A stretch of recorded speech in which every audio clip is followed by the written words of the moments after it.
When you meet your own talent, it's so funny. It's like you just connect. It's like, wow, we have known you for years. What's going on? It's just because we can see that you have chemistry on 5 talents. You just click together. You have the same ground understanding of what's meaningful. And then you also meet people where immediately they open their mouth, you just get tired. That's because you now meet your bottom talent, non-talents. So here you have to explain yourself. It takes more energy, but it's very important that you know how to work with both parts. In this episode, we welcome Iris Isabella. Iris is a CEO and founder of the company Play Your Talent. Here, Iris shares her mission to help organizations and their employees identify their top talents to increase both performance and employee satisfaction within the workplace. Enjoy. All right, welcome back to another episode of our podcast. We're here with Iris Isabella Engelund. Thanks for being here today. Iris is an entrepreneur, performance coach, board member, founder and CEO of Play Your Talent. Quite an interesting resume. Thanks for being here today and welcome. Thank you for having me. That was a long story. Did I do all that? Yes, I did. Impressive resume. But I'm curious, Iris, could you maybe kick off by just telling us a little bit about Play Your Talent? What is Play Your Talent? How is it being used? And we'll take it from there. The tool is a very easy tool to work with. It's a tool for looking into potential, and it's actually very innovative in the way that it's an app. It's like a Kahoot, if you know that. So you can actually game your talent through, and it's very easy to use also for the leaders because it's only one code and you can discover the whole potential of your company in 12 minutes. And it's kind of like a really cool, new, innovative approach to almost like personality profile, but instead of personality, it's your talents and your draining talents, right? What charges you up with energy and what drains you, and kind of gives a prioritized list so you can see how can you change your tasks to energize you more than drain you type of a thing. Is that correct? Yes. And it's right. There's a lot of good tools out there, but the way to get the results can be a little bit heavy on administration and therefore also a little bit more expensive. So I've created the tool to be very operational. And yes, you can get your insights on your 10 top talents. That is your highest drive. Where do you get energy from? And also you discover the 5 non-talents, where do you get drained? And suddenly you have an explanation why you are performing very well in some roles with some tasks, and then you get really drained and is a low performer in other tasks. And the importance of this is it's very it's some knowledge that you really need to know, because it's not just a tool to discover something about yourself. The talent is directly connected with the sense of meaning that is connected to the self-esteem and self-worth. So it's very important that you use your top talents as much as possible every day, because then you will naturally get energy back. You'll get the sense of success. You get you build up the energy, and you can just see the performance and motivation comes with that.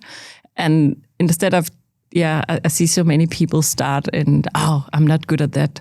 Yeah. Let's do more about that to train that. I say, no, don't do that. Yeah. Get rid of it. Because then you don't get any feeling of success, and you will just lose the feel of the sense of meaning, and then you will actually really hurt yourself in the self-esteem and self-worth. Could you give us an example of what you mean by a talent? What's maybe one of your top talents and what's one of your draining talents, and what does that mean? A talent is something that's very natural for you. When you have a talent for something, you're actually 9 times quicker to see a task and to solve a task. And it's because it's so natural. Wow. And that is also why if you work with that in a tactic and strategic way in companies, you can hire up the performance with up to 6 times more if you do it correctly. And the talent, for example, strategy, that's really me. I love to have a plan and always think about what is smart, not smart. And it's very easy for me to just see the tactics in how to get to achieve this goal. And that's just something that's natural for me. And I always just have a plan on everything. Some people who do not have that talent get really tired of me sometimes with all my small plans. But I get really energized by creating a plan and achieve the goals in the plan. I just get satisfied. I call it the cookies, the small cookie structure. It's my own little theory that each time you get satisfaction. It's like this cookie, and then you get like this feeling in your body. Yeah. And some people do it on like a to-do list to get it to check on to-do list. Just like it's satisfaction. So the more that you can get of that, the better it is. So that's just one of my talent that is very in the top. And when you said that, one of the things that got me back to is you said something with purpose when you are doing your talents in an everyday. Yes. Do you think is there a correlation between those two things, that you have your talents which fills you up, but then when you like do what your talent, you get that cookie reward along the way, which makes you more fulfilled and not drained? Yes. Okay, interesting. So it's directly connected to the purpose. The feeling of success is connected to the talent. And that is why I really work hard on this agenda, because in the schools, we see so many people losing, we lose the potential actually, because it's so wide. We don't look into how can we use the talent potential in the group work, actually how to co-work through talent. Then even though you have to learn in the wide range, you can still stimulate talent if you use it in the group work. And that's so important, because if you don't get the chance to use your talent, you there's a very fast line, a bad line actually, to the feeling of can I do anything? Yeah. They can feel like a fiasco very easily. And for example, if you put me into Excel sheet and just have to look at the Excel sheet for 14 days in 8 hours a day, you will totally take my energy, and I'll get so tired and so drained because I don't have the talent for understanding it. I want to, I try to, but I just fail over and over and over again. And are you a high performer if you have this failure feeling all the time? No. Yeah. So you have to figure out how to team up with people who have the talents that you don't have. So how I created this company was very much, I've been so honest about what I'm good at and also what I'm not good at. And then I borrow talents for people that I have in the bottom. So because they are much better than me. Because they might have it at the top. They have it on the top, and they feel energized, and they get like a cookie. Oh, can I do some Excel? Can I just put in numbers? Yeah, please do that.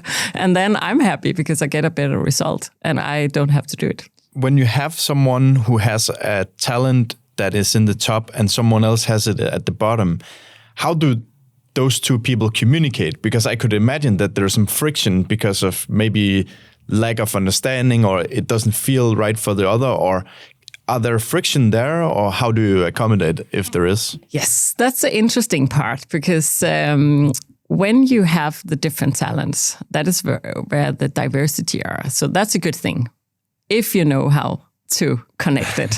Because I see so many founders splitting up on the way, because in the beginning it's a good thing, but suddenly they just have this battle. I call it talent allergy, that they just battle, and because talent allergy. That's a good talent term. allergy. They go for the different cookies, because some people want to get an idea, get going right away, and that's a cookie. And the other person want to have like, let's do research first. Let's do a plan. Let's do like really like deep dive into, also avoid the risk. And that takes more time, but the cookie are there.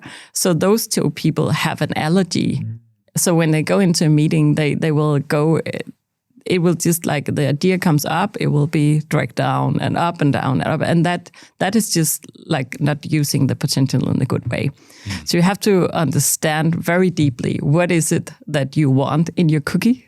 Which cookie structure do you have? And understand what you can contribute with.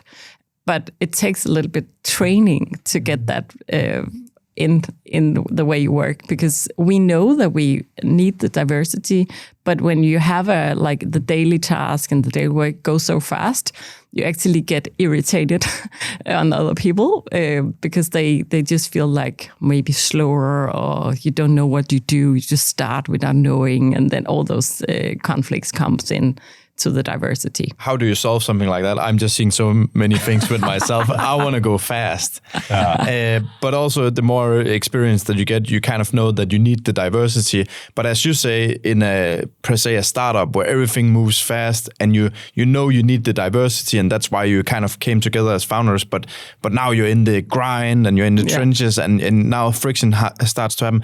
How do you balance a conversation like that, where should we go fast or should we go slow?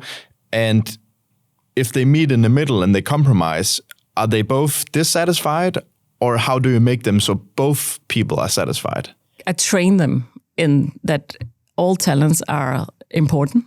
So what you find meaningful with the deep research is has the same value as me starting it up and just go. So we have to go into the dialogue and a tactic dialogue on how do we compromise, because of course a person that work with you that like to know what they're doing and have this cookie on the deeper learning about things, they could get very frustrated with you because you just go and they feel like, we don't know where. And they have. Does that do you too? No. I'm more on his team, I would say. But we've worked with people, we've had employees who have needed a little more from us, I would say. Yeah. And sorry, guys. but it's a common thing. I train. That is what I do every day. I train people in this understanding of the talents, like behavior and what each talent need, but also how to build the bridges, how to combine them. And we can combine them in dialogue. And it's so funny because when we use the talent app, you can see it like, I have this in the top, I have it in the bottom. And then I put the people together and I said, find a solution. How do you want to handle that when you work together in the daily? What do you need to do? Because all the researchers, like now I can see you're like, get going. And that's an action man, right?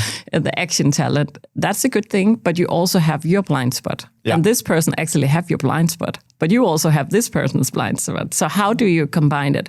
So I do it very strategic. When I make a plan, a strategy, something I want to start up in, and I'm also very patient like you are, then I just think about it tactically. Okay, if I have to have this plan even better, then I connect this talent into it. And can you see something I can't see? What is my blind angles? And then they come with everything. And then it makes my plan better. So I actually just have trained myself in understanding the value of each talent. And then I use them in a tactic way. So that is how I can actually build an IT company with no knowledge in IT. I think, how hard could it be? It's very hard. But I found out. But I just connected with those people, and then I understand how they work. So if I just push them too fast, I stress them, and I'm paying, so it costs me money. Yes.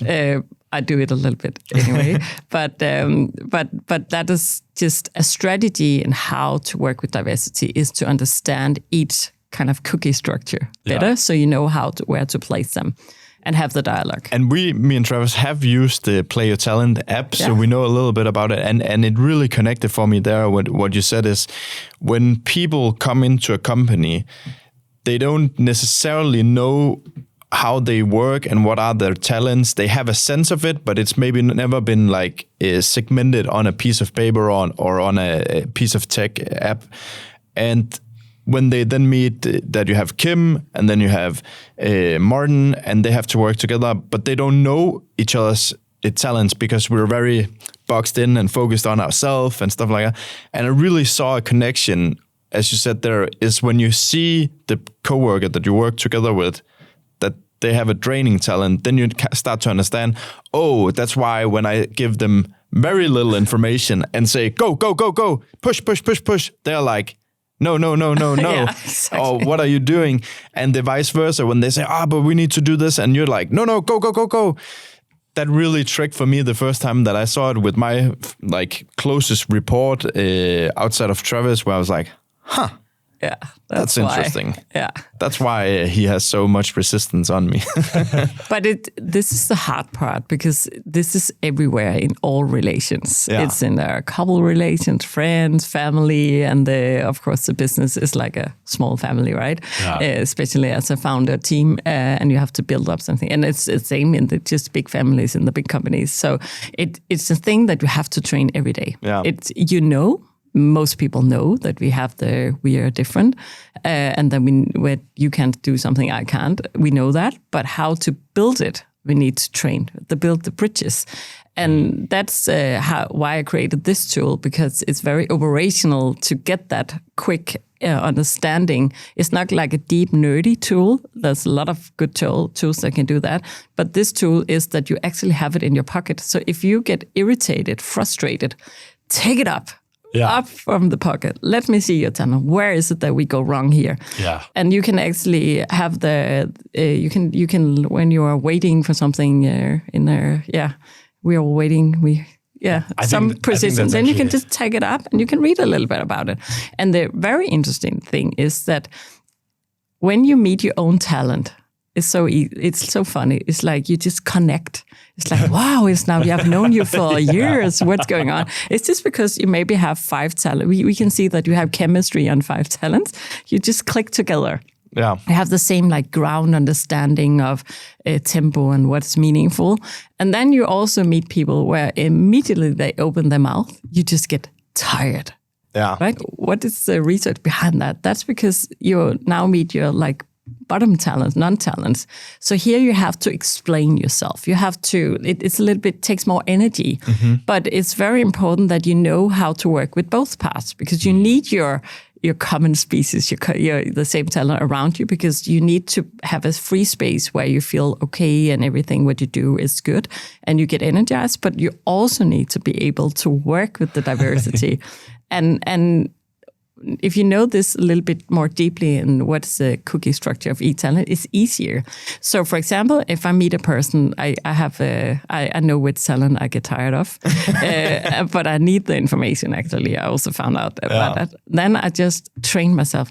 Now it's a contextual talent. That's one of my bottom talent. They are really good. I have the full context of everything.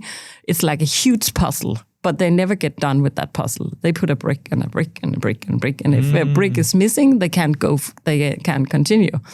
And I don't have that function. I don't need that to get going. But when I meet those person, now I understand they can actually not continue before they get that brick. So if they ask me a lot of questions, and I know, okay, now it's the puzzle. I need to give brick to the puzzle. So the faster I give those bricks, the faster we can get going. That's just a thing that I have in my brain. Okay, interesting. Yeah. And so small tactics in how to actually manage around all this diversity. I'm curious now, because like you said before, there are lots of nerdy tools out there. There's lots of different tools of how can you break down people into boxes based on how they think and act and all these different things. What inspired you to create Play Your Talent? What was the missing piece, that the hole in the market that you saw, and what inspired you to create it? I actually was inspired because I felt on myself the consequence of not using my talent. I'm working in the commune for 10 years with strategic development to political level around the whole youth area. For like local governments? Yes. Yeah, okay. And I really just, I love to strategy. Yeah, you already can feel that that's a thing for me. And I'm really good at it. As a consultant, I think, actually. I'm really good at like achieving the goals, because I also have a cookie on that. So I'm very good at pushing things forward and clear plans. I'm a project leader, so it's very easy for me. And suddenly we had a big reconstruction. And then my leader said to me, now we just have to wait a half a year and see what happens. And then I just sat there, and in 3 weeks, all my energy just disappeared. And I couldn't find out why. And I was just starting to looking at the clock. Okay, I get paid for what I do. And it was so unsatisfying for me, but of course also for the company. Yeah. So I just felt it on my body, what was going on, but I didn't know what was happening. So after 1.5 months, I was so stressed, actually drained. I couldn't find meaning in coming in. And then I just had to quit my job. So I left my job, and then I just started to do research around the area. What is the explanation for this? How can you be a high performer for 10 years and suddenly in 1.5 months lose all the energy? Yeah, like that. What was going on? And because coming in was the same, I came in, but just to have perspective and all the development part, it just changed for the next half a year. I couldn't bear that. So I just started to do research. I tried 22 test tools on myself to see what was out there. That's a lot. Yeah, that's a lot. Yeah. It's just to see, I like the knowledge that you get, but some of them are 150 pages around yourself. It's nice, it's good knowledge, but I don't find it operational. If you are a company of 100, 200, 500 people, how could you get all that knowledge implemented in every day? That was impossible. Then I saw some of them were very then you box you in 4 colors. Maybe that's one step of the behavior, but it's not operational. And I am an operational type, so I just seeked for some tools, and suddenly I found the talent tool. Gallup Strength Finder has created a huge study on talents and why it's so important to work with talents. And talents is very similar to strengths. So it's a natural way you're born to the ability to create all talents. So when you train something, you get the strength, and we call it super talents. And then I have combined it with neuroscience. In when you train your talent through your life, you get actually this thick neuron. So something that you do, all small synapses find each other, and then you get this, we call it highway. And then something highway in the brain. A highway in the brain. And then you have some talents that you don't lose. So you don't use your talents, you lose them. So it will be like the small bumpy roads. So through our life, we have used the talents in surviving strategies, in the raising, where parents was raised us, or we have to manage our life ourselves. So that is also why my strategic talent just were trained up, because I had to figure out my way myself, what is smart not to do here and what is smart not to do here. And then I just trained that talent, and suddenly it's my top talent today. So I found that tool was very interesting because suddenly I could see myself. We have 34 talents that we can measure on. So it's very nuanced. And that is also why it can be a little bit complicated. But now I build it on the app, so it's right there. So you can just, and it's videos and everything, so it's easy. But we've used the app and it's very simple. It's very practical. And you can see your own talents. You can swipe one screen, you can see the whole company that you're given access to. So before going into a meeting, you can be okay, we have half and half, let's say, who want to just get going and who want to do the back end. So you can even just say half the people in this room have this talent, half have this talent. This is the process we're going to take, because everybody knows what you're talking about. Yeah, sorry, I did not to interrupt, but it was very practical. Yeah, but it is it's because you asked why did I create exactly this tool? Because there's a lot of other tools on the market. It's because I was missing the operational part. How can we get this knowledge fast into the company? And instead of having paper, it's landing on somewhere in a drawer or something, how can we have it right by the hand? If we have to train this ongoing, we need to have it by the hand. And actually, when I did all the research, then I actually found the answer, and then I just start to train companies in the concept embrace your talent, and then now I've been trained over 50,000 people in how to understand this because it's so important. After 2 years, I just stood with 200 people. And in the beginning, I was using one of the Danish tools that I was used underneath my concept, but there were 200 people want to work with that, with the tool, and I was just oh no. Now I have to use a lot of administration time, and that's not my top talent. So I have to get 200 people's emails. I have to set it up. I have to send it out. I have to, keep calling, pushing to get the answers. A lot of people don't have the time in the daily work to give those answers, and I couldn't continue before I got it. So I just had to use a lot of time, and then I had to drag everything out. I had to print. And the tool I was working on had 34 pages each person, 2 200 of them coming in with that under my arm. I was just thinking, no, it can't be so. It can't be right that it has to be so. Take so much time to get this very important knowledge. So I was just thinking, what if we had a digital solution? What if we could actually get the results right away, but we need to get it on ourselves first. But I also need to see the culture, and I want to see all the teams and all the roles and maybe countries, if we have them at the same time. And then we have a tactic tool for the leaders right away after here, and we save time. And I save my good energy on not putting all my time in administration. And then I was just thinking, I want to build that. That I just created the idea.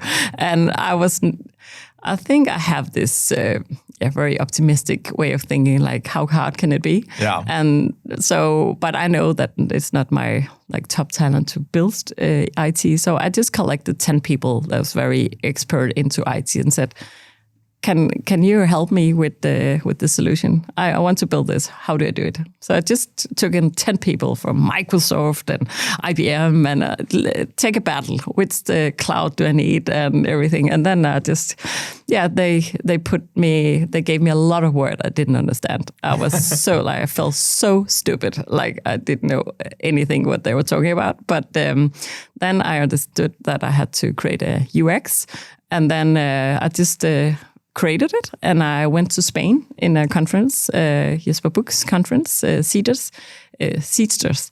And then after 3 days, I just met an investor. He said, "That's very smart. Let's do it." Okay. So that was actually the way I founded it. So if you go back and you had to start or if someone had to start where you kind of begun, what are some of the advice that you would give in terms of building something that you don't know anything about? Because right now we know there's a lot of ideas that never become anything because of fear and people don't know how to do it. But you seem to overcome that. What kind of advice would you get? Because you get into a feeling of feeling stupid, right? And you meet that a lot, but you just kept pushing. Yeah, I hate that. Yeah.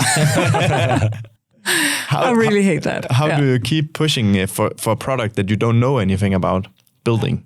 I think one of the thing is the mission is such a strong mission for me that I really, really want to help with using the potential in a more right way, because I see people struggling out there. I see people stressed. I see leaders are not leading in the correct way. And it's not because they want to, but maybe if you're a leader and you just constantly just get going, and you have a back office team that is working in a totally different way, you stress them very much. Yeah. So we have to train that, and I just want to actually really help with this insights. And I see that it's a missing link for a lot of problems that we have, that we actually lift up the consciousness a little bit, one level up, and we to get that in a wide way, and not only for the leaders or in the recruitment phase. I built this tool for doing that, and that is also a big thing. A lot of problems that I see in the companies, they started earlier because people have not found the right way through the education system. So now we have 12 projects on the education system, and I actually give the system this tool very cheap, because I just want to I want to help the young people. They are also struggling, and they have to take a lot of big choices in their life, but no one have trained them in who they are. Yeah. And what is a drive, what is a motivation. So we need that also there, and I'm so happy with all the projects that I work with. So we can see the young kids, the young people are really benefiting for getting a little bit knowledge about, that is why I'm struggling so much here. Mm-hmm. So instead of doing that all the time, I can do this, and this is much more meaningful for me. I say, yes, do it. Why don't you do that? Because someone tell me all the time, do what you're not good at, train that. I said, that's totally wrong. Yeah. You have to do this, because you get much more success. And also, if you take education in that you have talent for, you will get much more knowledge, because you actually have energy on understanding and learning. Yeah. And then, of course, the next level, when you come out to the company and you hire them in, they actually have energy and love what they're doing when you hire them in. So it's a big change that I'm trying to work on. So yeah, so you ask me why I could keep going in this field that I don't know about. It's just because I really have the goal that I want to achieve that. What is Iris' grand vision? That's a big question. I really want to contribute with a tool, a method that can help a lot of. Yeah, I want to be a game changer in the whole way. Yeah, it just came out of my mouth, but the whole way we work with potential in the world, straight in the world. Yeah, let's talk about it. I have big visions, but and of course I cannot do it alone. So I team up with a lot of strategic co-workers, like partners. So I have a lot of companies, institutions that I work with. I'm in the board partner of Entrepreneurial in Denmark, the fund of entrepreneurship. And I have over 100 people that I've educated in Play Your Talent. And it's just getting bigger and bigger. And I feel so happy that I can see that I actually am a part of putting light into people's eyes. Must be very, very fulfilling to see the change when people start to become happier, right? Because that's actually what happens when you start playing on your talents instead of playing the old school system where I'm not good at math. Oh, so now you should do more math to get up to a level where that's not how you work. You really need to focus on what you're good at and find that joy in life. And I think you're onto something there that's so important in our education system, that it just sucks life out of people who don't fit into the box of the generalist because of whatever in their childhood. And we need to activate those talents in those people much more so that they end up going out of the school system much more in tune with what it is that they want, so they don't end up with mental problems and don't figuring out who they are or stuff like that. And I think that's a really, really interesting thing. I wrote it down that the school system is broken, and Play Your Talent, that could really be something to infuse into the system, so you educated people much more on their talents instead of educating them on a general perspective. Of course, there's general things that everyone should be taught into the society system, but instead of really having such a hard focus on giving grades based on a general knowledge, that you played on people's talents. I think that's a very, very... Yeah, it's so important. And the good thing is that we have created a little program that you can actually put in together with all the other stuff. It's easy. So it's called the Life Skills Program. So you can train basic life skills things. You can do it in reflection together as a group. So we work with teachers around, in Denmark right now to get this program in, but it's very hard to get in. But we can see that the young people really love it. They are so thankful that people are actually telling them something instead of just giving them a lot of choices to go wherever. And it's so interesting to see that they really, really want it. And the funny thing is that then we see the grown-ups, they say, do we now put them in boxes? But I said, no, that's not the experience I have. I actually just created a board for young people to be a part of this discussion. How can we do this to help much more young people? So we have the young voice in all the strategies. So we have the angle that with them, so they can tell me how could this actually be a success. And but it's exactly the same in the companies, because I see the same thing in founder groups, in startups. It's the same thing. So if we can lift up the consciousness about a little bit, we can struggle much less. And actually, it came from my own story. I've been struggling a lot in my life. I didn't know where to find my path. I didn't know what I was good at in the school. I had too much energy. I was sitting at the principal's office a lot. One of those, huh? One of those. I can see you have the similar talent here. There could be something there, yeah. So I'm very concentrated on what we talked about right now, the personal, knowing yourself very well, and also choose what's good for you and not good for you. That's a big part. But it's also the frames around people that's very interesting to look at. So yes, we have the individual level, but we have to look at the context level, because it's the same like you have a football player and they just keep scoring goals here. Then you move them over here and now they can't do anything. Yeah. There's no goals. Is that the person that just suddenly changed? Or is it the dynamic in the context that changed? And maybe it's both the dynamic, but then we also have the third level that is the leader of the context, because that has a big impact. So we need to work on all three levels at the same time, and that is what Player Talent can do very easily. I can go into like 500 people and we can just play it into the platform, and you can see all the teams, all the roles, you can see culture, you can see who have the talent where. And then we train the leaders in how to create meaningful leadership. That's the next part. Yeah. Because they have a big responsibility for whole groups of energy. The whole potential is in their hands. Yeah. And the same in the schools. How can a leader then use Player Talent?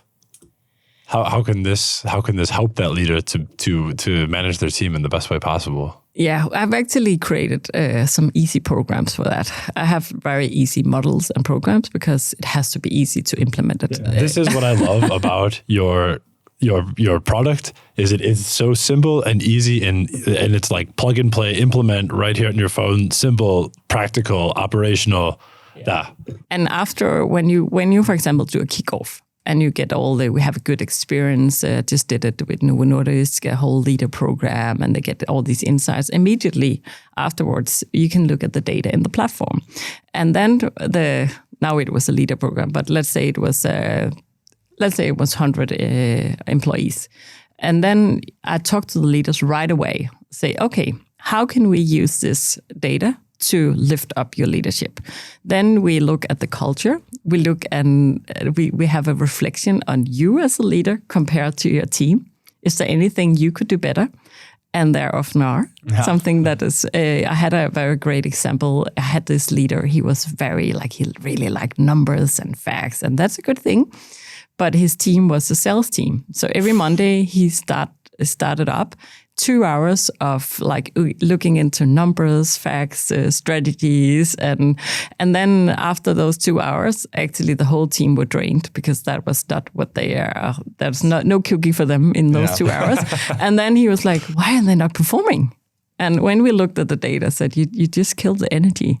Yeah, but it's so important. Yes, it is, but not Monday morning and not for 2 hours. So we have to figure a way to put it in, but I think it should be later and a little bit shorter. Mm-hmm. So because they just want to know how are we doing? Instead of the whole calculation, everything. You have to talk with someone else about that who shares your talent. Yeah. It was like, wow. And that is how I train them to get the reflection right away. And then we have built a program for having individual conversation very easily. So we called it M3, motivation, meaning, and measuring. So I train the leaders right after. It only takes a couple of hours. And then they have to have one-to-ones with all the employees based on the talent. And we have a little scheme on a table in the book. It's a little book you can use.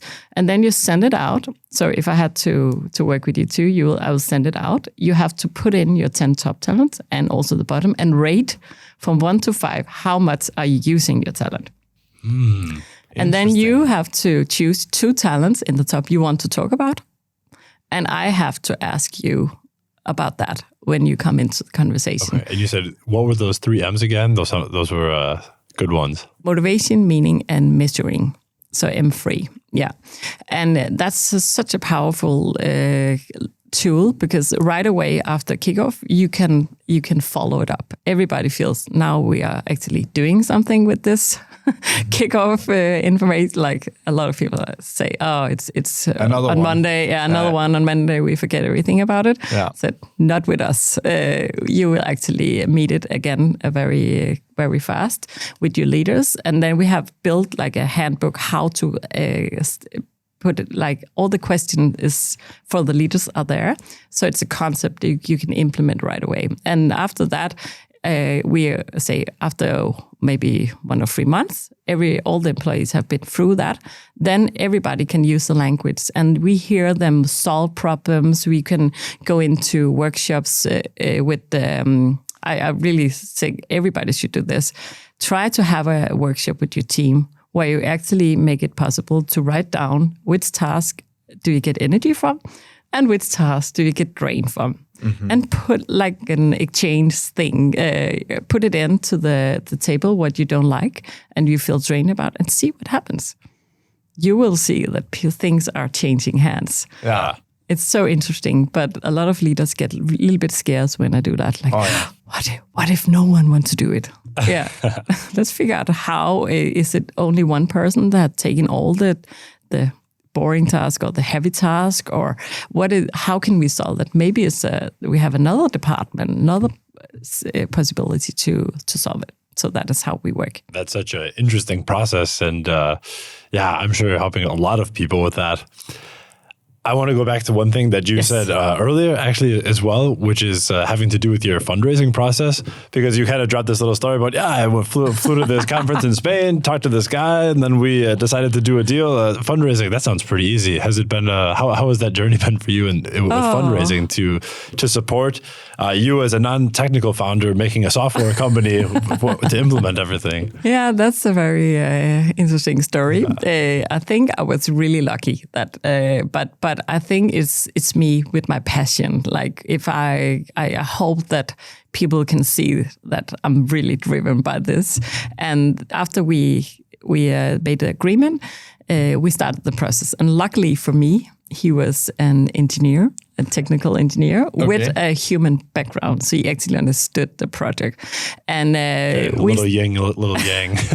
Yeah, but it was very good. So we had the different, like the diversity, but we also had some talent that we connected. So he understood my mission. And then after 1 month, we came home. He actually moved to Silicon Valley and we're working there. And then we started just to have a line, and it was okay in the beginning because we could build it, but the time difference is a little bit difficult. It is a problem. It's like a 9-hour time difference. Yeah, but we built the platform, and actually I was so lucky that it was him, because if I had to do it myself now, with what I know now, I'd never do it. I don't know how to create all those accounts and connect everything. It was I really have a big what is called respect. Yeah, respect for those talent.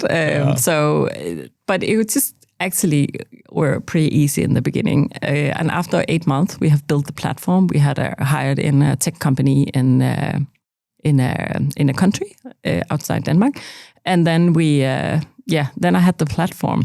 And because he had moved there, I had actually talked to another investor to come in to be like close to me, and he came in.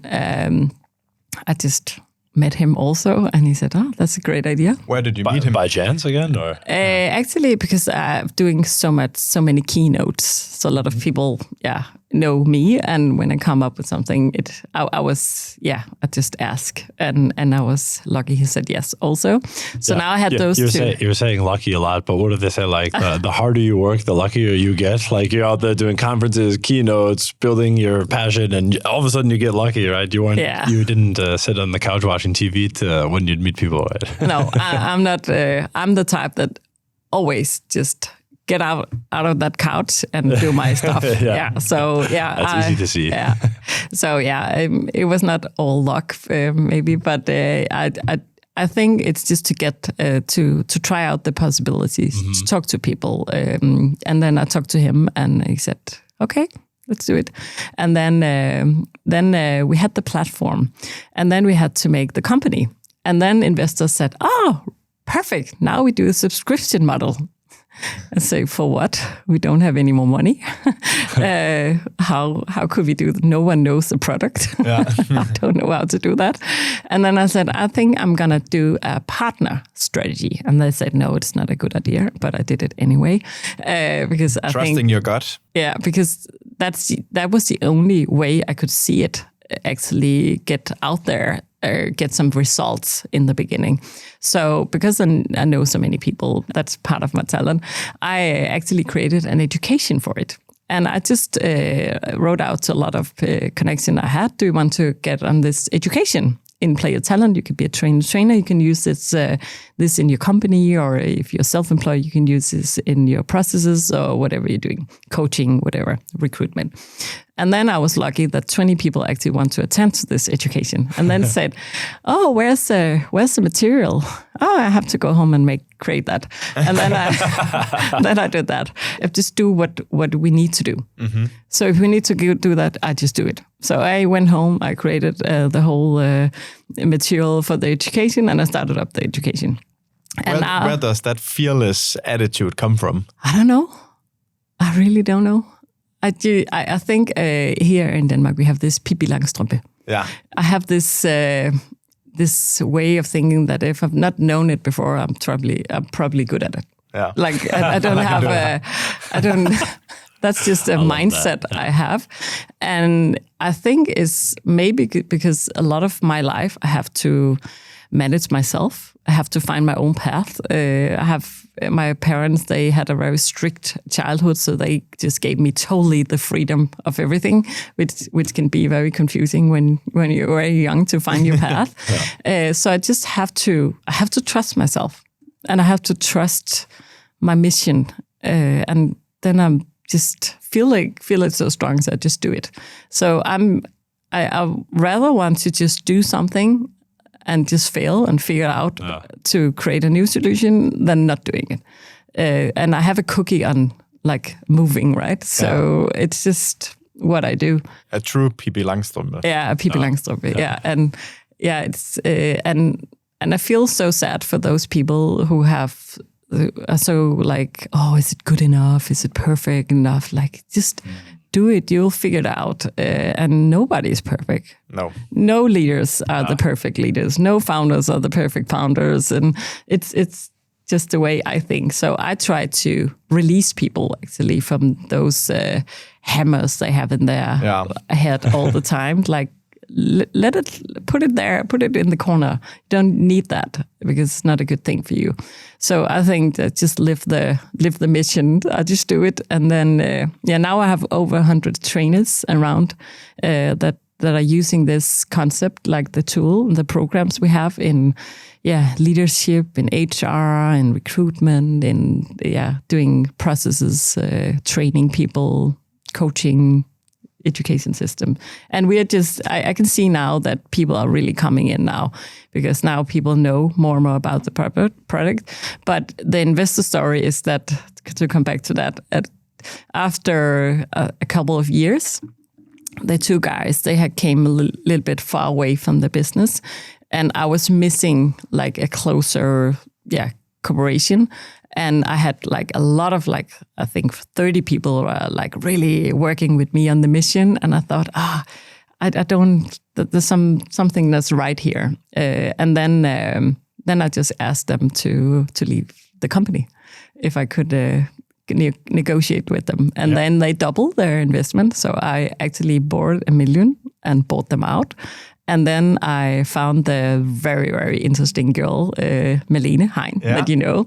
She actually came to me in a keynote in Aalborg, and she just came up like, oh, that tool, I want to go with you. And then she just kept like coming in like, is it done? And it was while we were building it. And she was one of the first partners, and she was just so like, goal-oriented. I want to go with you. And then I just asked her. You want to run fast as well? Yes. And we are like, it's so funny because when you meet your similar kind of twin, it's somewhere in the world. It's so funny when you meet them. It's just like, it just click. Yeah. So we have 9 out of 10 eat the same talent. So it's so easy to be around her because it's being around with myself, and we make the same mistakes. We have the same frustration. It's so funny. Oh, but we can understand that so much, because Mikkel and I, when we get a new idea, we just build on top of each other. We're never seeing the downside to it. Like, oh, that's great. And then we can do this, and then we could do this. And then we create this 10 out of 10 idea. And then we come back the next day after we've talked to our significant others who are a little bit more of our complementary side on the talent. And we're like, yeah, maybe that idea was more like a 3 out of 10. There was a couple of blind spots there we didn't really see when it was the two of us. Yeah. So we understand that. But it's such a great thing that you have each other, because it's very meaningful in your life to have a person that really understands you. But of course, you have the downside is that you maybe sometimes have the same blind spots, the same mistakes. So you have to have we're another. Also getting better at that, of course. But have to have a person that comes in and helps you with the blind spot. Exactly. Yeah. So I actually asked Malene, do you want to be a part of the company? And she said yes. And then she came in the company. She owned 10% of the company. And we were really like, I thought, how hard can it be to do this IT, product leaders management? But that is so draining for me. I had another company in another country that took over. It's a Microsoft platform, so it's very easy. But I could just, like, the frustration and the details worked in IT and explaining things. I pay much more that I actually lose money when I have to manage the IT development. I do. But I designed everything, but it's like building a house, right? It's all from the bottom. I've built it up, the system. So where do you want the doors? Where do you want that? I don't know. But I've actually, so the whole platform, I've structured everything. I've designed everything. But to get them to understand what I actually want, that can be a expensive process. So so I've been looking a lot of time for getting a tech person into the company, and after 2 years, we actually just did it anyway because I'm a project leader. So I did it, but it took some energy. Then Malene came. She's 10 years younger than me. She just had a kid and another kid right after the first kid. So she said, I cannot be the CEO of the company. She's one of my best partner, master still, but she had to, so she wanted to be bought out of the company. Like, again. So of course we did that. She had to have she had to concentrate on that, but still she is very, very good at the business part. And then I had the company again, 100%. Yeah. And actually, I have borrowed the money myself. I put in the millions myself because I just don't have the patience for waiting for some investors to, I don't know. So that's just the story of it. And then I'm also very picky on who I want to have my company with. They have to understand the mission. They have to understand the big thing that we're actually doing. Why is that important to you? I don't know. I just think it's just the feeling that I also need to build a success with some people that I like to be around. And when you have a company like this, it's your life, right? So it's such a thing that you have all the time. I cannot figure out how to like put, now it's work, now it's my personal life. I can't. It's all a mix. one mix. It's a mix, and life happens, right? And you have to have a good friend to share the frustrations with, create the solutions with. That's cry with. Yes, feel happy with. And I don't want to be alone on the top of success, just standing there alone. I don't want to do that. I want to do it with a team. So that's so important for me. So yeah. So when I look into investors, because we are really ready to scale now, we have a very stable grounding of the company and everything like GDPR and all the really good stuff. It's taken care of. So now I can feel proud. Like we have a very good company that is ready to scale, but which way? Like, do we want to go more to B2C? Do you want to scale into new countries? Which countries? So I look for the right person that can see the company's potential and say, this is what we need to do. And I have the money for it. Also, that's so right now I've been bootstrapping a lot, but in this year, I actually got 2 partners into the company. So now I'm not alone anymore. Okay. I have 2 very, very good guys in-house, and they have sold the company themselves. They're really good at strategies, and they're just, amazing to be around. So whenever I'm with them, I get so happy, I get energy myself. So it's important for me that I don't have a person very close to me that drains my energy. Yeah. I can have them in the next level, all the diversity that, of course, I just built my company with experts all around me. So if I need GDPR, I have an expert that I call, and immediately they just deliver a top result on that. And if I need Excel sheets and building that, I immediately call in experts or lawyers or what I need. So I have like a flexible administration around me, but I use experts. That's how I build it. So the two partners that you've gotten in now, they are essentially your co-founders, or how can you say? Is it co-owners? Yeah, co-owners. Yeah. Okay, and you're all three looking to kind of raise the next capital round to scale the company. Yes, that's for scaling. But you have done that journey, and I have no idea how to do it. I've attended a lot of events, and I'm asked a lot to attend to programs because I'm women in tech and all that. But I don't know. I feel it difficult to.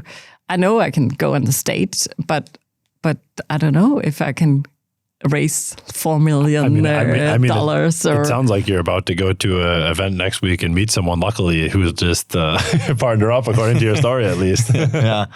But it is tough. It's a journey that takes a lot of execution in a specific way, and there's lots of stuff that you can work very hard in a slightly wrong way and get no results, which is very frustrating. And then there's a lot of stuff you can do to increase the chances of getting a result from it as well. So, but you have raised.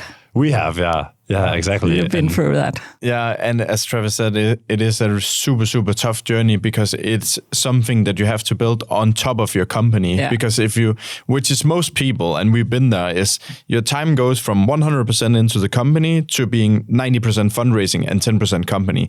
Yeah. And that's not how the company grows, but you're promising a lot of metrics that is essentially based on that you used 100% of your time on it.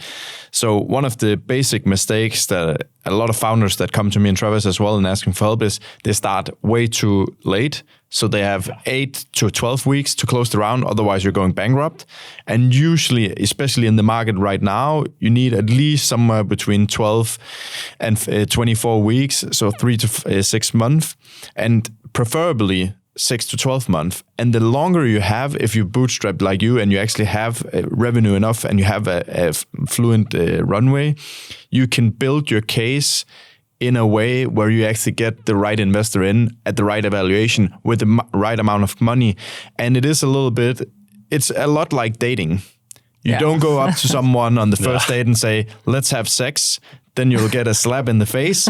But if you build yourself up and have a relationship and you test each other out and you talk and you find out which kind of values do you have and explore that, you gain the trust and you connect with them in a different way. Because on the other side of getting investment, there's still the bumpy roads. And you got to be sure that you have someone who understands that when you're in the valley and not up on the top, what are we going to do? And you have a partner there and you feel that you can be honest in that way. So fundraising, it's really a journey, and the shorter your journey is, the harder it is. Yeah. So especially because like the longer that you give yourself to raise the cash, the less amount of time per week you can actually spend on it. Yeah. Right. Like what these people who we've talked to who wait until the last minute, well, now you're using 90% of your time fundraising. And what about running your company, right? Yeah. So the further ahead, then you can use just a little bit of time on it. And then in terms of how to fundraise, it really comes down to just having a really simple story and then being passionate about that story, putting yourself in front of that person that sees the story, sees the business, and believe in your pitch. Yeah. And then you have the trust, and then comes the money. Yeah. But that takes time, and which is what you usually don't have. And that's the key word, right? Because I think I think a lot of people get exhausted about and I did it too. I think, okay, I'm just doing it myself then.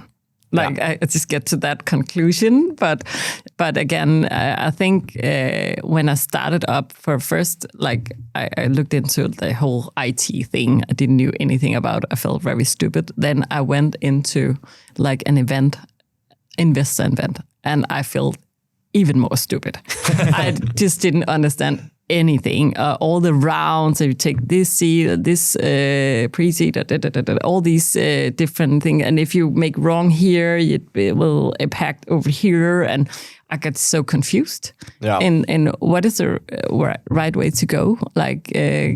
So I think it's great that you actually help people to understand the road they have to go on the journey.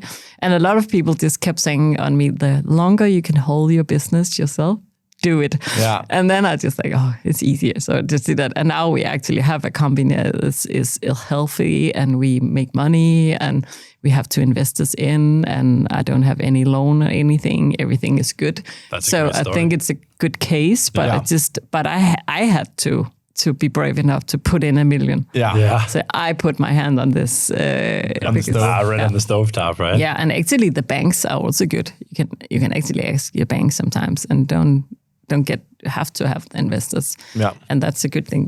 They don't own you, a part of your company. And I've heard terrible stories also. If you are very early, you're so happy to get the money, so you give too much of your company away. Yeah. And suddenly after a lot of years, then they maybe don't have the same focus on you because they have a lot of other investments, and then you're locked. And that's the scary part of going that way. Yeah, there are definitely lots of ups and downs along that. Yeah, for sure. That goes back to the more time you have, the more choices you have, and the more you can be open to other possibilities, bank loan stuff. But when you get really, really desperate, you're almost going to take the first and the best and shake hands with that. And that typically has some consequences down the road. Yeah. And also your product is it needs funding. It's just, it costs a lot more, $500,000. I've also tended to talk to a lot of other entrepreneurs, and when they get the money, they put up the big office, hire in people, and suddenly after 1 year, there's no more money back. Yeah. And that's where you get into those really desperate phases. And I talked to a person and said, if you don't get the money, we just have to close everything. We have to game over. Yeah, it's game over. I was just I'm so happy that I did the other way around, because I know if I get money or not, I'm still we can still do the mission, the company. And so I feel a little bit more safe in that. I will feel it was so stressful, but that depends on which product you have, right? Yeah. Because if you have a drone or medicine equipment or robots, it's just a different story. It's very expensive. Yeah. I'm really impressed with where you've gotten your company to today, and your huge goals for going forward and finding investors and everything like that. You've really built it up in quite a smart way, and you're strategic, exactly, very strategic, right? And I guess where I'm going with this is you said before, going through school and stuff, you were maybe in the principal's office kind of often, and that wasn't really your context and everything like that. But somewhere in there, you had some discovery, you turned it around, and you figured out, this is how I excel. This is how I can fulfill my own potential and help other people do the same. Yeah. Can you bring us through what mindset shifts happened for you in some different moments that kind of helped you get to where you are today from a rough start? Yeah. Especially because there might be people listening who have had that rough start and have a belief that that's who they are. I think it's a lot of people know the very confused feelings in the schools, where's my path? Where do I need to go? And what actually changed the first thing in my mind was that after high school, then I started to choose myself. I went into education. It was in a pedagogic field, psychology fields. That was actually what I have talent for. Suddenly, I had so much power and energy on it, and I got top grades in everything I did from that on. So suddenly, it changed my perspective that I thought I wasn't good at anything. And if I have energy and interest in the topic, I'm suddenly a high performer. Yeah. So, okay. So and I was just thinking about... to choose yourself, what do you mean by that? When I can choose my education path myself. Okay. Instead of having this, now you have to have physics or all those. I don't know what I need to do with that in my life in the future. So it was the changing point. One was that I found out then when I choose something myself that I actually find interesting, then I'm good. Yeah. I was good. I had top grades in everything I did, and I had so I was thinking, what? And when when I worked with the young people, that was what I was saying a lot to them. Don't feel bad. It will change. When you start choosing something that you actually have interest in and find meaning in, you will be good. Yeah. So keep on. I have my son myself. He's 15 and a half years old. And he's had the funniest, yesterday he was to an exam. His first talking exam, I don't know the English verbal word. Exam. Verbal, yeah, verbal exam. And he actually got 10. And he was just but he said, it was in Danish, he said, it's very interesting that what I have learned a whole year, now I go in there and talk for 15 minutes and I get a grade on that. Yeah. And that will that is what I'm going with for a whole year. So those 15 minutes are so important. And that's not fair, he said. Yeah. I said, you're totally right. It's kind of crazy, interesting, right? Because I don't know about you guys, but nobody has asked me lately what grade I got in physics in ninth grade or anything like that. Like when we've been on a sales call, like, I don't know, like in 8th grade when you were studying literature, how did you do? Like that really hasn't happened to me yet. That's true. And actually, now that you say it, being a college dropout, no one have ever asked me for my exams papers. Nope. Oh, have you dropped out of college? Yeah. Yeah. There's so many people, young people, they just go where the other guys are going. Yeah. So instead of choosing themselves, but no one have given them any chance or training in choosing themselves.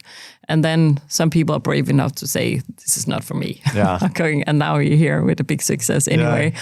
And that's so interesting that so many people, doesn't matter what is on that paper, right?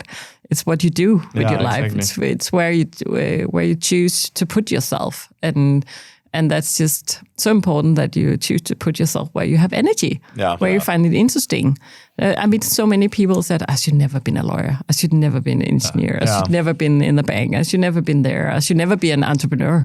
We also meet them. That's not for me at all, because they are crazy. Yeah, I think every entrepreneur thinks that at one point. Exactly. So so that is again why I work so hard for this to get people to understand themselves better, because that was the turning point for me.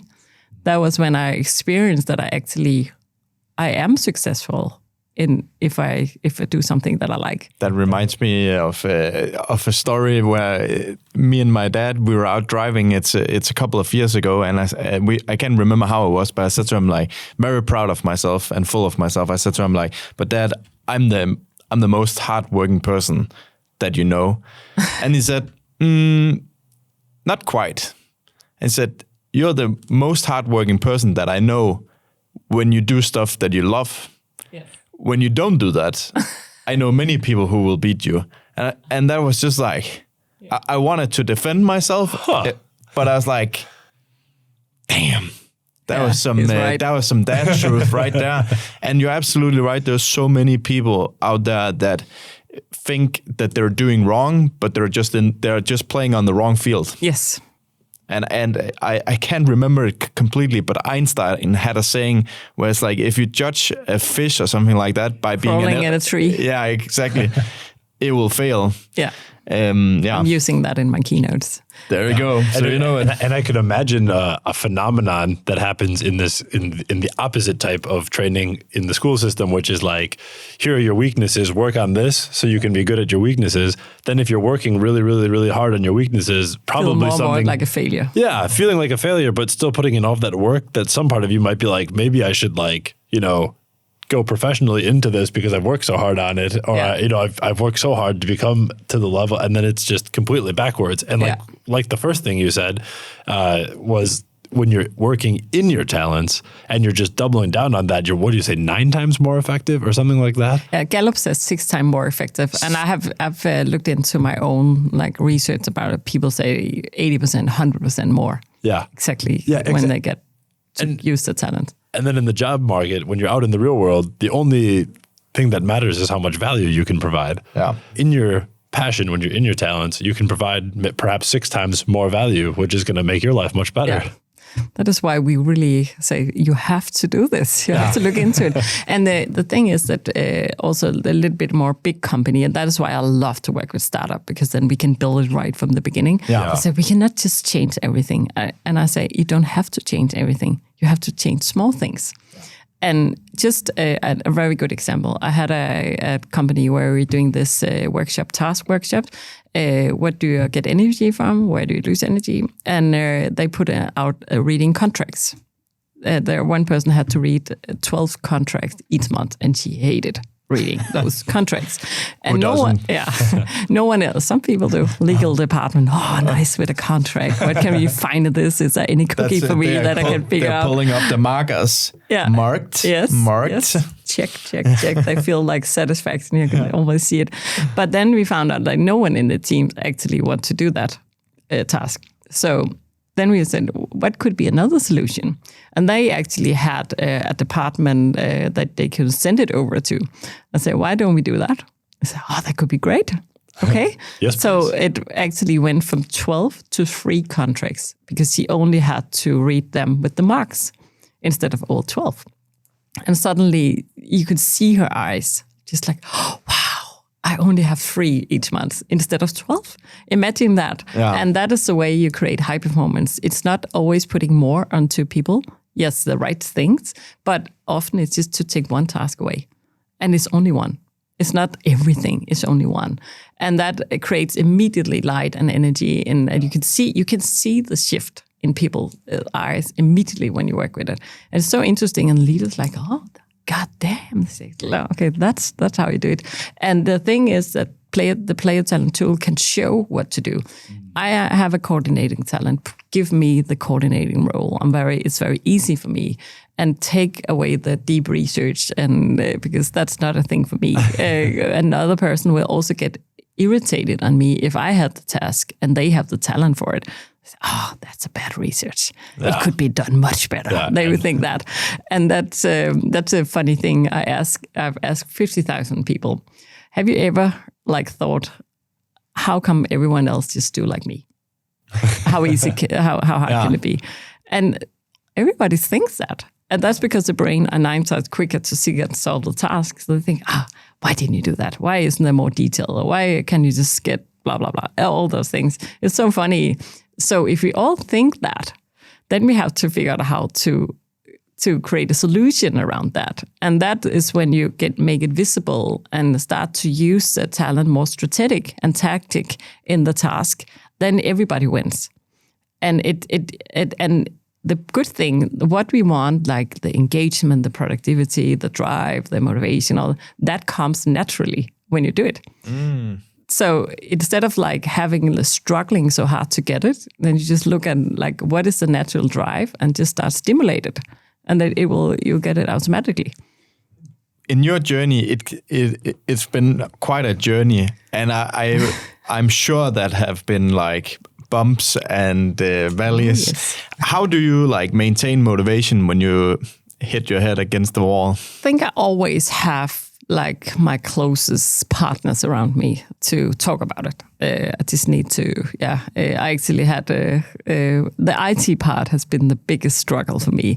I've been crying around that IT because for me, it's out of my control. Yeah. That's the thing in my company I can't do. I can do all the strategies, I can do all the keynotes, I can do all the programs, I can do all the processes, I can do the education, I can do podcast training, I can do everything that is that's in my hands, but the IT part is just out of my hand. And I have such a performance mindset, and I want to deliver to everybody I work with. So if I have a customer or something is not working, I just feel in my stomach. I feel so bad, and I can't sleep.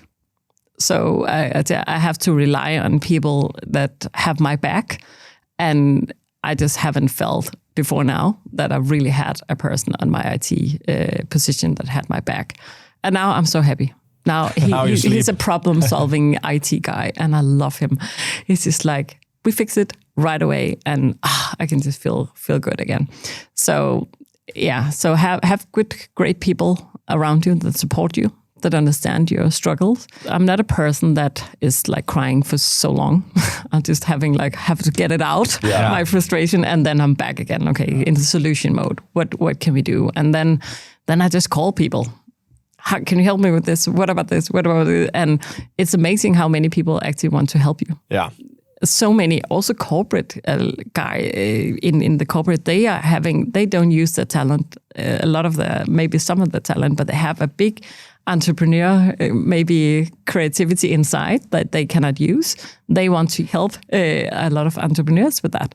Then you have to be brave enough to call, to reach out. I was just going to say that's such an important skill to have that I think less and less people have these days. And you've said this more than anyone, like that. It's like when you hit a roadblock, pick up the phone and call someone who's an expert, instead of like, oh, let me jump on Google and see. Like if you can have someone on the other end of the phone who does this, it's like you can get an answer like this, and it'll be a very good answer with experience behind it, not some theoretical thing or whatever. But like you said, you have to actually call, and you have to have that like bravery. But really, the worst case scenario is they're like, no, I can't help you. Yeah, exactly. And I think I just don't have that. Like if I get a no, it's okay. I'll just call another one. You don't take it personally. I don't think. Yeah, I think that's a thing. And actually, it's a funny story. When I started my career before I created Player Talent, when I was in that position where I was in 10 years, I remember a guy came in, a keynote speaker came in, and immediately he just captured 100 people. Everybody was with him. And I was just like, wow, I want to do that.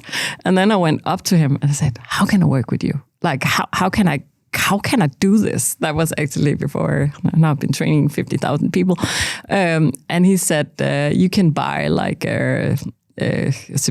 some hours, coaching hours. It was very expensive for me then at that moment. I was in the early 30s. I was like, And then I had a career in fitness instructions. And then I looked at him. He was a little bit older than me. He had this little bump on his belly. So he had this little, a little out of shape. Yeah, a little yeah, it's a good way to say it. I said, how come I could train you on your fitness, and you can train my brain? Could we switch some? Could we have that? I don't know how you call it in English. Yeah, barter. A little bargain, or barter, barter exactly. agreement. And he said, okay. So I got the no, but I just kept figure out a solution. And he said, okay. And after 2 coaching sessions with him, I was just like, wow. And he was very successful in keynoting. And he was so funny. He was just like, I want to do that. That was, could that be a part of my life? And I said, how could I work with you? And said, you're not good enough. Okay. And then the first thing that hit my mind is, how can I be good enough? Yeah. So I took a paper, and because I'm a strategic weird person, I draw a line, like a timeline. So, okay, I'm 30. When I'm 40, I want to be an expert and a part of helping society. I want to do blah, blah, blah, the mission. And then I think, okay, when I'm 35, I need to work with him. I need to have my own company. Denmark need to know who I am, and I want to work with him.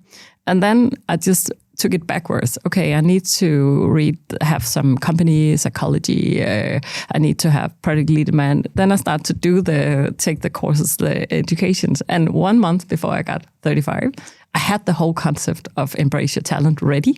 And I quitted my job, and I called him and said, now ready, you have to hire me in. And he said, no. Because he was very close to finish up pension? Retirement. And he said, I earn a lot of money and I'm soon to retire, so why? And I said, just because. Give me the chance. Maybe I can help you to earn more money. Because if you cannot do the keynote or the training, maybe they can have me and you can get a percentage of that. And then I said, okay, let's try. Okay. You get 3 months. And then I actually got the first payment, but I have to close the company I had. Did a company called Win-Win Strategy, because all my strategies has always been implemented otherwise, so other places. So I have started to do a little bit consulting doing my research. And then I had to close that. But then I ended up in a bad position because I had to call the companies that could not get him, say, oh, you cannot get him, but you can get me, and try to get that. But luckily I was good at that. So, but I was like the second choice, right? Yeah. So, but after 3 months, I was actually at Novo Nordisk in front of 250 specialists, and then it just took off. After 8 months, I was in front of 2,000 people, and it just, that's me. That's amazing. Yeah. And once again, it's just like the high school grade thing, right? Like no one at Novo Nordisk or any of these gigs were like, were you the first choice or the second choice? Like the point is you did it. Yeah, I did it. Yeah. And amazing. I think I really want to create good results. I'm very performing. So I always want to create, like come in and deliver high performance and good results. And actually it was the performance and results that just kept going. Like then I got the next and the next and the next, because I've never done any marketing or anything. So it was like, I think it's very logical what I'm actually telling people and train people in. So that was the way. And after 1 year, I said, maybe I think it's time to separate the roads. And I just went my own way. But I'm forever grateful of the person that believed in me. Yeah. He believed in me. He gave me the chance. And the first investor, never forget the first investor that actually believed in you. And I still have them in my heart, maybe much more than they know. But I've told them, but they have done a lot of other things. But the first people that believe in you are so important. Wow. How, like, in terms of that and on that journey, I'm really curious, like, how does the perfect day look for you today? The perfect day, it's when I know I have, come up, I have a good morning, have a good cup of coffee. My husband always comes up with a cup of coffee on the bed. I'm very lucky. And then if I know I have to go out and train someone, companies, schools, whatever, where I have to, put on lights in their eyes. When I do that, I'm really high when I come home. I just love doing it. And I also have talked to some investors said, now you just have to make everyone else go out and you just have to sit here with the IT and develop. I said, no, because that's what drives me. So when I know I have to, and I go out and train something, a company or a workshop or something, I get very high, and then I just get energy because I have a developing talent. So each time I develop people, I get a cookie back. So that's just a structure I have. So the more I do that, the more energized I feel. And if I go home and have a good dinner or be with my husband, my family, my friends, maybe travel. Yeah. Travel a lot. Yeah, you were telling us about that. You really like to travel, don't you? I think it's because when you're an entrepreneur, you work so hard. And the big passion for entrepreneurs is freedom, right? So you have to use your freedom. That's the thing you have that people that are employed in companies do not have. They have the 6 weeks.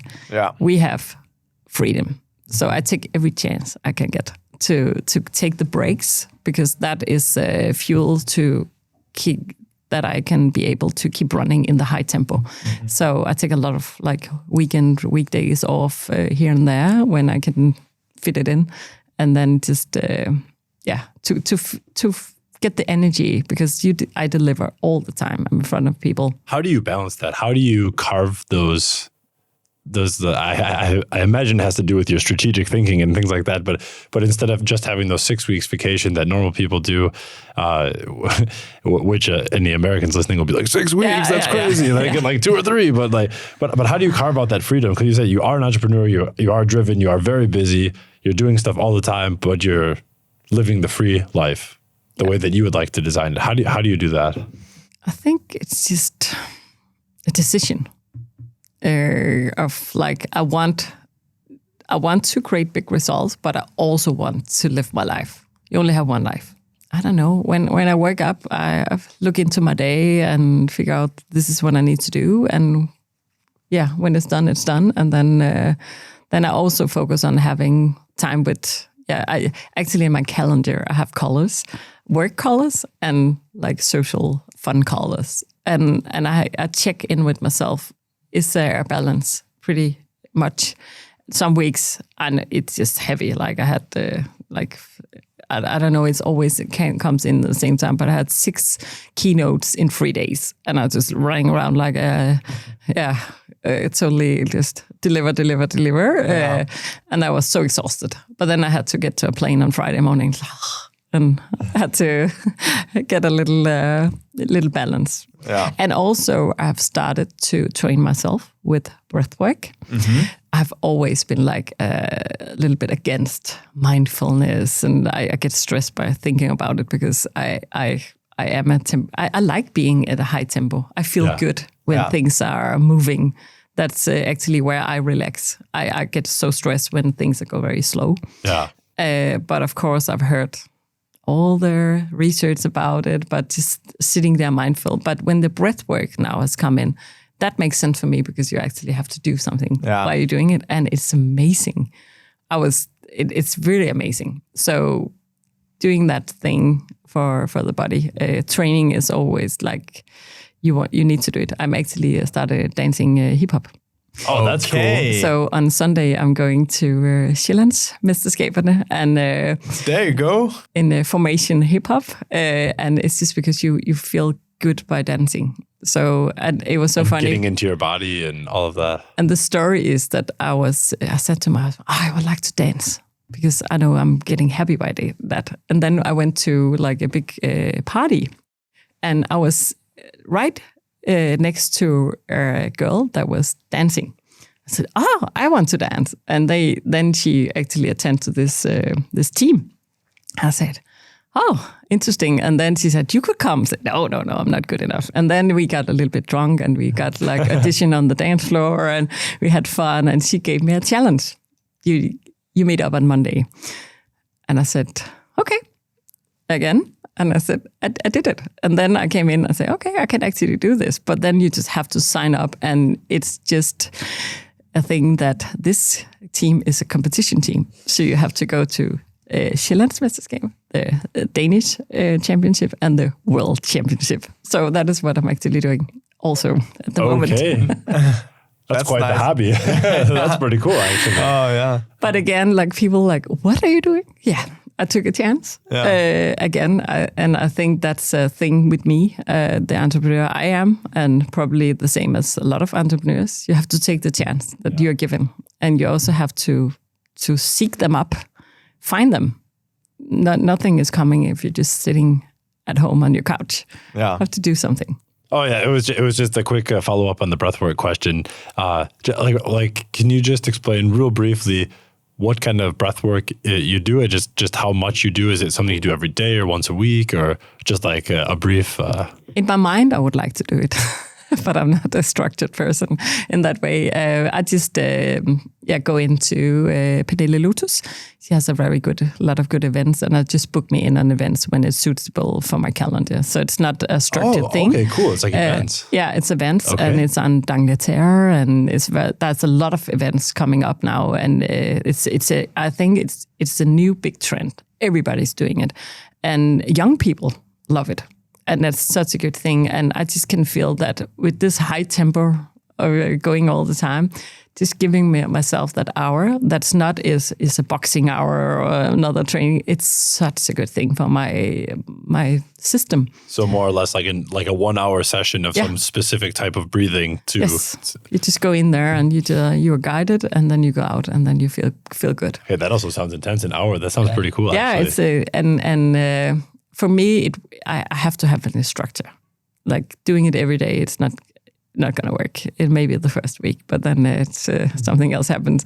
So I think to balance all this entrepreneurship, I try to really live my life on the side, do good things for myself, and try to balance as much as I can. What are some of the daily habits and routines that you do to kind of help you go through the tough pace of an entrepreneur?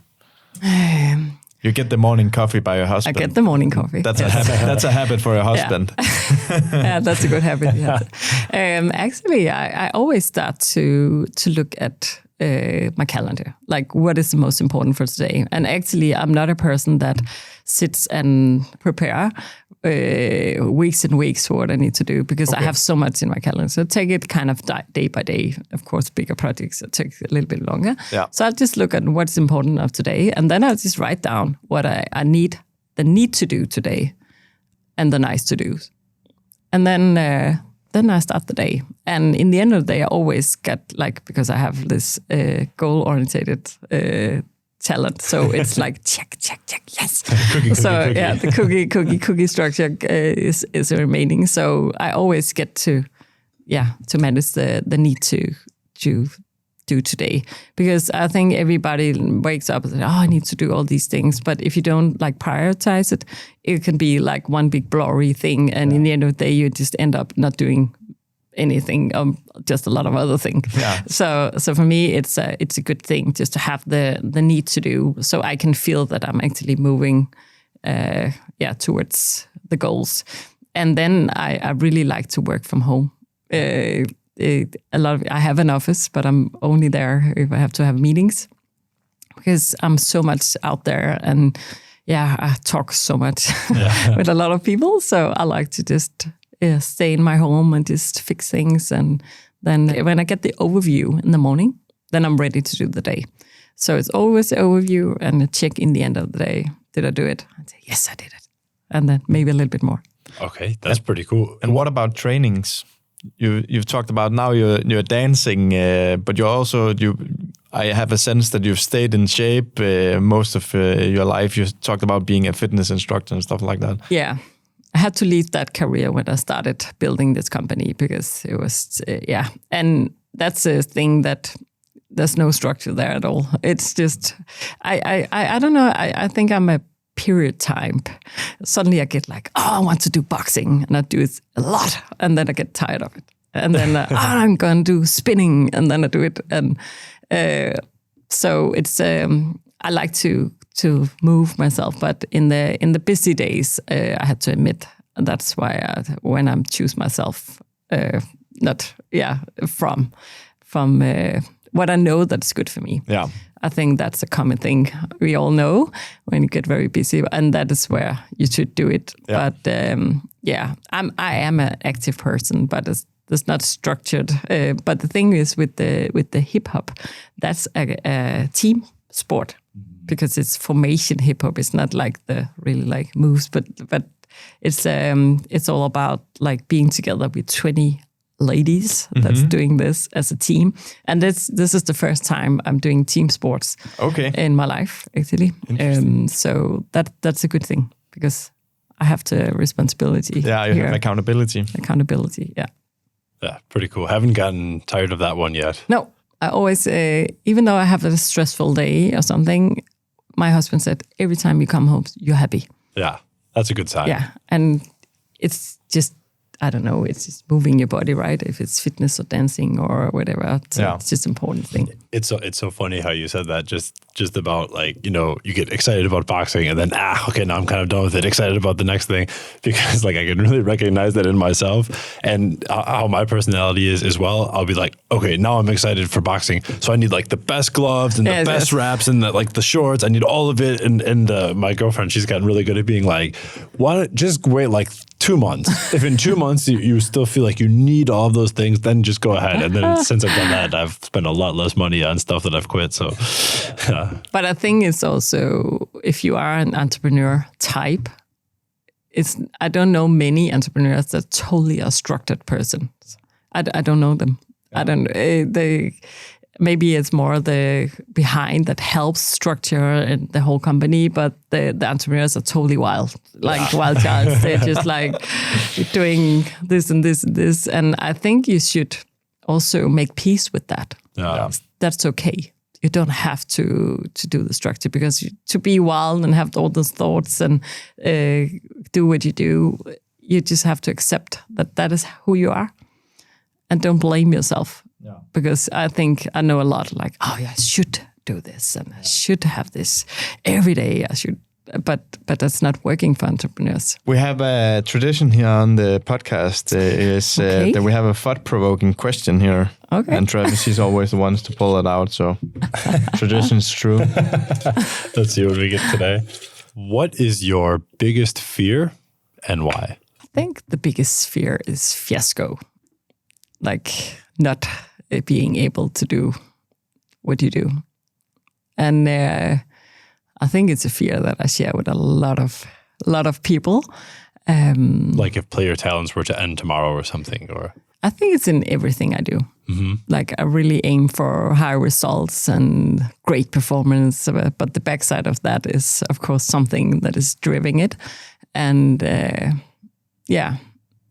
not to succeed. I guess is behind that. If you swap the coin,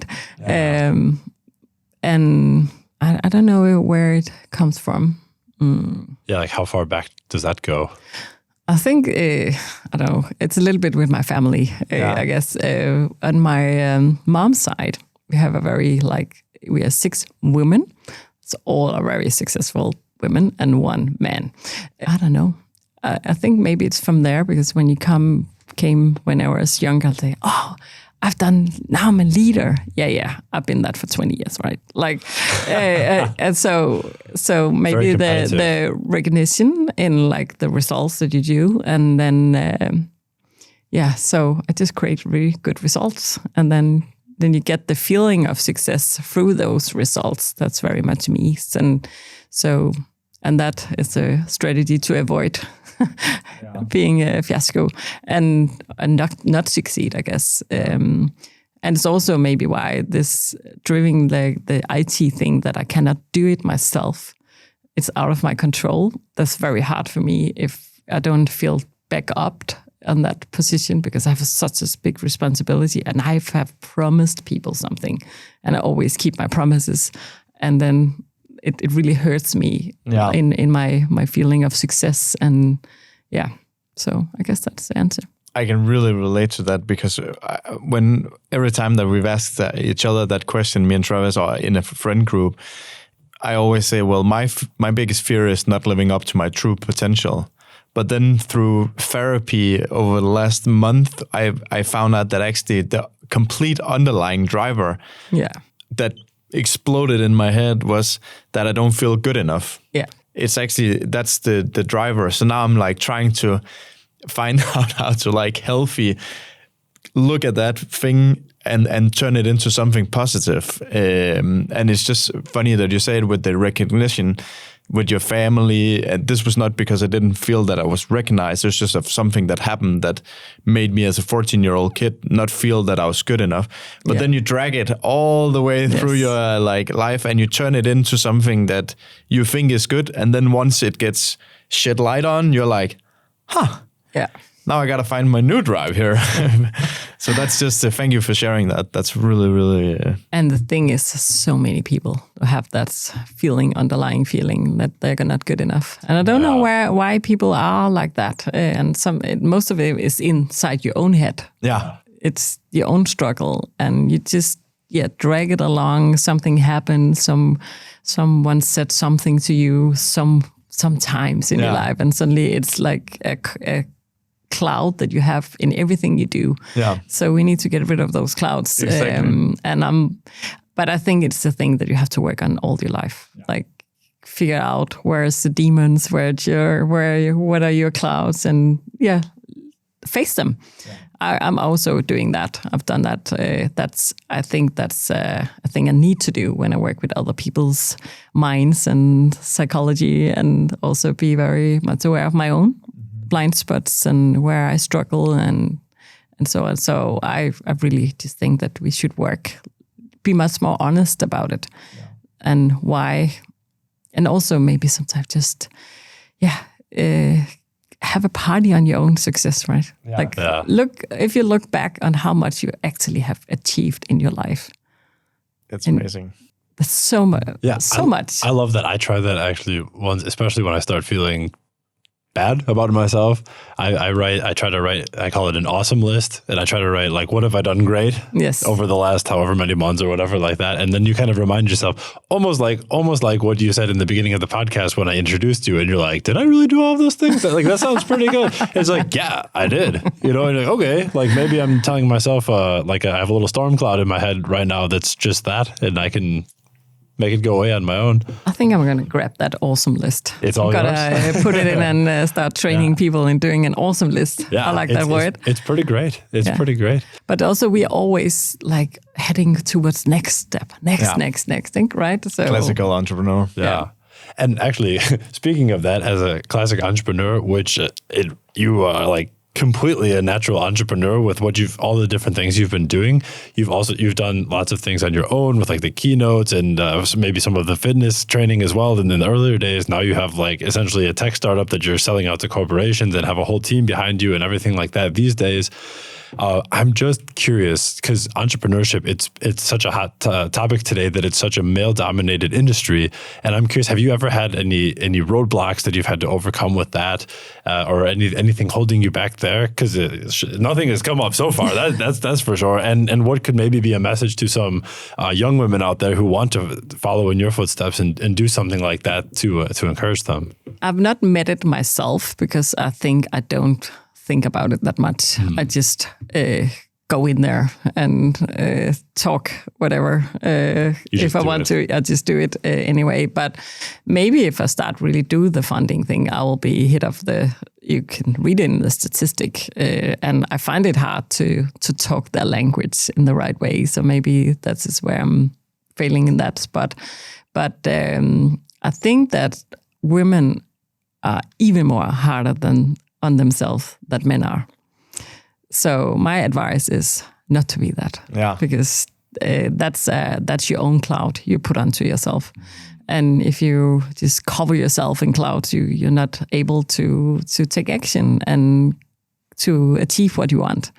So I think I've never thought so much about it. I also been approached like a male guy. I don't know if you say that in English, but a drengepige. I don't know.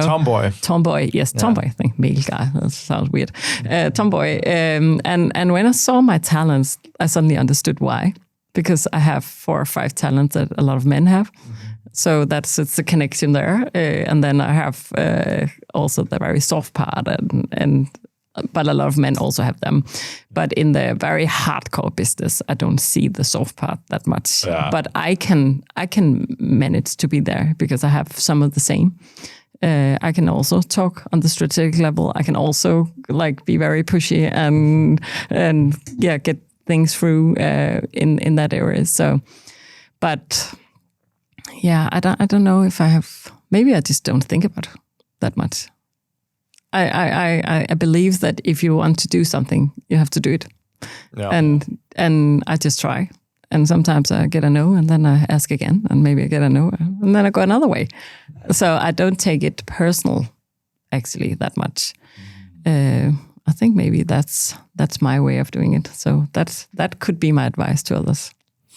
I love that. It's been a really, really interesting talk, and thank you for sharing a lot of your knowledge with us. And some of the things that I noted down was just that it's how important it is to discover your talents and your draining talents, so that you focus on that, so that you find purpose in what you're doing. And also that the school system, how it focuses on this general knowledge, where we should maybe focus much more on playing children's talents already from an early age, and you're already going into that. And then you also just push through.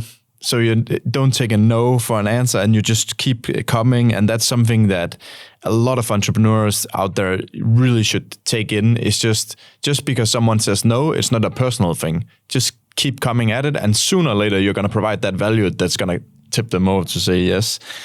And also, just when you are out there, be passionate. Show yourself wholeheartedly. That's something that I really thought about.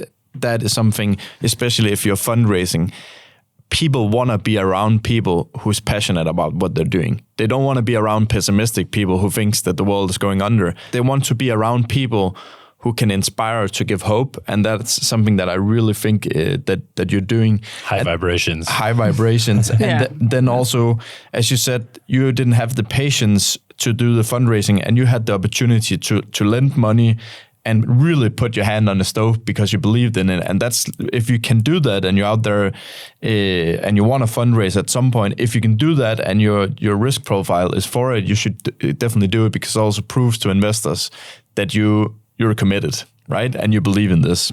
And then the last thing that I just noted down was, when you're starting to feel down or you're having challenges, the way that you cope with it is actually communicating with your peers. Yeah. Communicating and getting the support, and then you let it out, and then you recoup, and then you go hard again. Yes. Yeah. So the vibes. Yeah. The right? vibrations. Yeah, exactly. Yeah. And on top of what Mikkel said too, I loved your approach on action. Just start. Just pick up the phone and call. Like, just do it, and you're not afraid of that rejection. That's kind of been like a recurring theme, or like we all are. But you get to the other side of that. To the action side of that of being afraid of rejection. I don't like it. No, yeah. But that's the thing, right? Because you're really good at it, but of course you don't like it. But you get to the other side of it too, which is really, really cool. And of course it's just a great reminder to everyone, especially myself, that's just like, okay, but you're not going to die if they say no. It just doesn't feel good for 10 seconds. And then you go on with your life. And like, that's just really cool. I loved it when you said, I just have, if I haven't tried it before, I'm probably great. Yeah. Like that's just such a good entrepreneurial mindset, because then it just helps with taking the action and also just only do what you would choose yourself. Once you start forcing yourself into things you wouldn't choose yourself, that's where the decline starts happening. And I think that was a good note to take away. And don't take no, just ask how. Like, okay, the answer was no, cool. How can I get to a yes? Like just asking yourself good questions like that, really, then you come with good solutions as well. And then you often got to the goal that you're going for. And that's just a great reminder. As fellow entrepreneurs, your tip on use your freedom. That's been something I know I've been bad at, is I also wanted to create my own thing to have that freedom, but then haven't always, we're getting better and everything like that. But using it actually, like, why not? Why not take 10 trips per year if it's like a little weekend thing or whatever? Like, it's very interesting. And my final thought is one thing that you mentioned in the beginning, and you also brought back to the end, which hit me straight in the heart both times, which is like, be easy on yourself. Yeah. Don't blame yourself. Don't take that hammer and hit yourself in the head over and over again, because you're not helping yourself or anybody around you by doing that. Like, just be gentler with yourself. And that was a good reminder that hit me pretty deeply as well. Oh, that's good. Yeah. So you're doing that. On the point of taking the breaks that you said, I saw someone writing, don't exchange your 9 to 5 for a 5 to 9. Which is what most entrepreneurs actually do, right? We want the freedom, but now we're just working much more than what we were before. And the reason why we can keep doing that is, of course, because hopefully we are playing some of our talents and we're doing our own thing and with a strong mission. But that doesn't mean that you won't burn out at some point. No. You have to take breaks. And the good analogy that someone also told me and Travis in an episode is, think about yourself as a race car. Try and pull off the brakes and then see how fast you can go around the racetrack. Yeah. You can't go very fast unless you go off the course. Put the brakes on and you can go really fast. And take breaks. But it is really a balance, like taking care of yourself and build your passion and go for your passion, right? So it is, and the thing is, the hard part is that you actually are battling with yourself. Yeah. Because when you find, I can use my talent, you get that feeling of success there. But then you also are more harder on yourself. So it's really a thing that you have to be aware of to understand that, for example, if you're really, really good at helping people, then you help so many people you forget about yourself. Yeah. That's a classic thing. Yes. And that's a border, like, you have to train to say no sometimes. That can be difficult. Yes. Because you cannot do your big mission if you burn out. No. So you have to have a safety net around you and take care of yourself, or a person say, you're really working too much now. Should you take a break? Or and then you actually have to listen. Yeah, exactly. So yeah, and listen you to said yourself, I really like you're like the high energy vibing persons. I love to be around them, and there's so much support and success, and people are helping each other to achieve what they need and want to do. So I have been very strong in like absorbing, like taking people out of my life that were not giving good energy to it, even though I've known them for many years. Yeah. Because if you have to really build your success, you have to have people around you that support that success and do not take your energy. Thank you. Thank you so much. It's been great. It's been really, really a pleasure. Same. And best of luck to you. And we hope to have you on again sometime. Yeah, that could be fun. We can talk about new questions. See how did it go from last time? Exactly. Yeah, it's a very exciting journey that we're on right now, because now we finally have proof of a lot of my programs and concepts. And it was the hard part in the beginning, like, okay, which company have used it for a year? It have not existed for a year, so I don't know. So now we really have like a good... Where can people find you if they want to have Play Your Talent come into their company and find the talents of their employees? On playyourtalent.com, we have a lot of different possibilities, programs, online courses, podcast, and we have a lot of implementation tools also. And there's some for companies, there's an education area you can go to, and we have a little bit more in Danish than we have in English, but we're working on it. Also with the AI, that's interesting, that we can switch all the programs. But it is in Danish and English right now, so you can find me there, or if you want to, you can just look at Iris Engelund DK. I think there's a lot of information on me, or just Google my name. I have so many videos out there. Can I, as an individual, do a Play Your Talent profile, or is it only B2B right now? No, you can do it if you go into our online courses. I have put in a lot of courses that you can just take. Like if you only want to discover your talents, you can click on that. If you want to have videos with it and guidance and training, you can take one of those courses. And a great thing is that you can use the GDPR. No, not GDPR. What was that? It is GDPR compliant, but you can use the chatbots. So you can just immediately get your talents. You can start asking a lot in the AI part. We have our own, and we are building on now a talent body into the app, so you can ask for different dilemmas or problems, good things. Which task is best for my talent? So we're working on that also. But you can also use it right now also for the career. So. That's great. And Mikkel and I, we can only recommend it because we've used it ourselves. It's super cool. Very simple to implement. You use it. A lot of people also do it in relationships. Yeah. With your partner. It should be on Tinder. Yeah, the Tinder matching. Yeah, exactly. Actually, a lot of investors in me say, dating apps, but that's not my purpose. Yeah. So I can definitely do that. Cool. Well, we look forward to the next talk, and good luck. Thank you. Thank you for inviting me. See you next time. Bye. You've been listening to the Growing Forward podcast.